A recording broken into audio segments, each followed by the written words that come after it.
Mais que vois-je? Mais je viens de m'apercevoir de quelque chose que je n'avais jamais vu auparavant. Mais vous êtes beau. Mais vous êtes même magnifique. Dieu a bien fait de se révéler à vous parce que vous êtes tellement unique et important. En fait, vous êtes parfait. Ne changez rien. Alors si je prêchais ainsi tous les dimanches, peut-être que nous serions déjà la méga church des Bouches-du-Rhône. Ou pas d'ailleurs. En fait, nous avons tous besoin de nous sentir valorisés, d'être aimés. Beaucoup de nos choix, de nos attitudes crient ce besoin. On essaie d'y répondre, par exemple par des réseaux sociaux, en laissant des photos sur notre meilleur profil.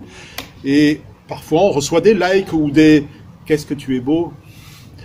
Mais c'est souvent décevant. Et puis les photos, il faut les changer régulièrement. Et puis parfois, d'autres personnes comptent peut-être sur leurs amis pour entretenir cette illusion d'être aimé pour toujours. Mais il faut recommencer tous les week-ends pour ne pas se perdre de vue. Pour d'autres, ce besoin se manifestera par des relations amoureuses. Quand je ne serai plus seul, tout ira mieux. Je me sentirai enfin aimé. Mais même dans un mariage, on ne peut ne pas se sentir suffisamment valorisé. Toutes ces tentatives révèlent en fait un besoin de vis-à-vis. Quelqu'un qui nous renvoie ce sentiment que nous sommes uniques et importants. Un besoin d'appartenir à quelqu'un ou quelque chose de plus grand que nous. En fait, un besoin d'identité. De savoir d'où nous venons, qui nous sommes et où nous allons.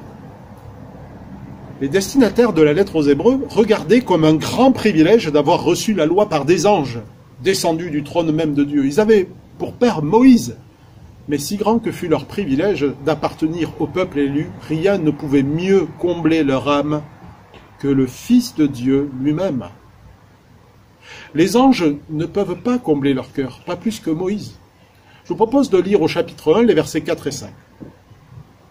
Jésus a acquis un rang bien plus éminent que celui des anges, dans la mesure où le titre que Dieu lui a donné est incomparablement supérieur au leur. En effet, auquel des anges Dieu a-t-il jamais dit ceci: « Tu es mon fils, aujourd'hui je fais de toi mon enfant. » Et encore, je serai pour lui un père et lui sera pour moi un fils. Alors si mon voisin me dit que je suis très important à ses yeux, je trouverais cela suspect.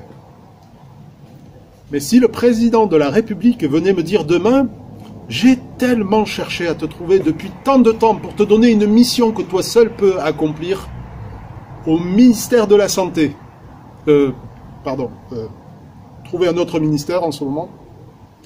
Alors, sans aucun doute, je m'en sentirais valorisé comme jamais. Nos amis peuvent nous donner le sentiment d'avoir du prix à leurs yeux. Un ami pour la vie peut en partie combler mes besoins relationnels. Si un grand prédicateur, un président, voire un ange venait s'adresser à moi, j'en serais certainement flatté. Mais ici, c'est Dieu qui te parle. Il t'a envoyé son propre fils pour te dire la chose suivante. Je suis le Fils de Dieu. Je suis au-dessus de tout ce qui existe et rien de ce qui n'existe sans moi. J'ai donné ma vie pour que toi aussi tu sois appelé enfant de Dieu. Rien ni personne d'autre que moi ne peut t'accorder ce privilège. J'ai pris tes péchés sur la croix. Je t'ai purifié. Je t'ai réconcilié avec mon Père. Désormais, ne cherche plus ta valeur ailleurs. Tu as toi aussi un Père dans les cieux. Dieu a parlé. Voilà l'enjeu du début de notre lettre aux Hébreux. Alors je vous propose 2 questions pour cheminer pendant cette journée. Sur quoi est fondée ta valeur? Tes amis, ta famille, ton travail, le sentiment de satisfaction qu'il procure, ton Église? Question pas facile parce que nous ne sommes pas toujours conscients de là où nous plaçons nos valeurs. Voici la 2e question. Comment pourrais-je encourager mon cœur à trouver sa valeur en Jésus seul? Et si cette méditation t'a parlé, je t'encourage à prier pour cela. Bonne journée à chacun.